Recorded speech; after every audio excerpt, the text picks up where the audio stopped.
often ask me, what was it like to be English coming over to America, because they often don't see any differences and think it must be easy to make that transition.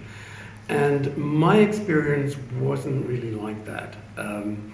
I should have known early on that it was not going to be an easy transition when I first met my mother-in-law, who didn't really take kindly to my British reserve, quietness.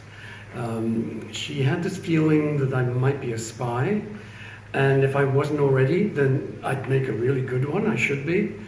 Then there were little language issues around going to the train station and asking for a return ticket. And I remember one railway clerk saying to me, "Return ticket, don't know what that is, next." And so little things like that were a little difficult, but then I started work, and that's when, when you start working with people, that's when some of the differences really start to come out. And in the corporation I was working in, they thought I was kind of eccentric, and they put that down to my Englishness, because the stereotype of England or Englishness is, pretty strong. And one of my managers, I remember, would always talk to me in this upper class English accent. Like, do you hear an upper class English accent when I'm talking now? No. But he had the stereotype of what it was to be English, and so I would come in the morning and he would say, "Terence, how are you, old chap? It's so good to see you, and okay, we'll see you later, tally-ho and toodle-pip." And of course that drove me absolutely crazy. It was just mimicking, a stereotype. And that actually fed into another stereotype. When he could see that I wasn't very amused by this, he said, "Well, I thought the English had a great sense of humor. I mean, look at Monty Python and Benny Hill. Great sense of humor. What's wrong with you?" kind of thing. Another issue had to do with answering questions. I remember Americans coming down the hallway and saying, "Hi, Terry, how are you?" And I would stop to answer that question. But of course, they would be gone. They'd be down the hallway somewhere and left me standing there. And so I said to myself, I don't want to be dealing with these rude people.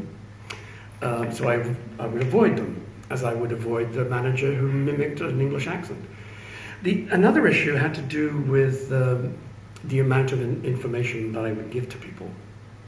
When I would write memos and reports, I'd write them in the way that I was taught in Europe. Our exams over there, I'm not sure about now, but they were essay questions, not multiple choice so much.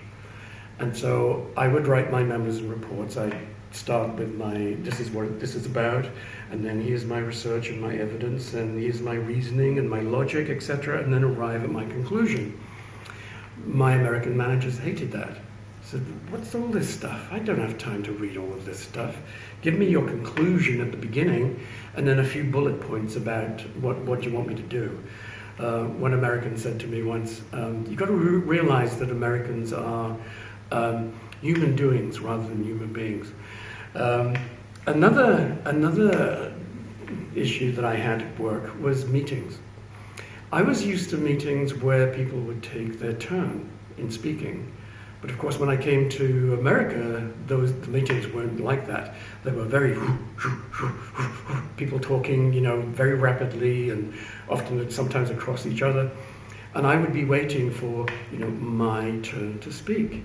And of course, it never came. And I was unsure about how can I interrupt without seeming to be very impolite.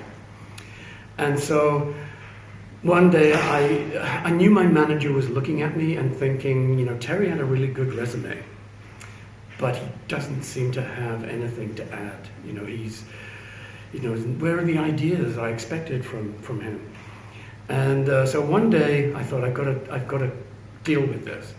And so I took a yellow Post-it, sticky Post-it, and I wrote on it, "My turn." And I put it on the end of my nose like this in the meeting.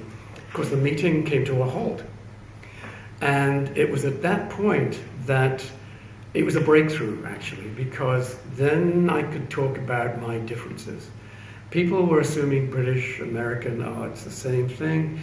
but it wasn't. And so it was a breakthrough because we could have a conversation, a dialogue around, my differences and, how uncomfortable I often felt. And those are small differences, but they kind of add up to making your work environment kind of not very pleasant to be in. But I've survived for over 30 years here, so I must be doing something right now.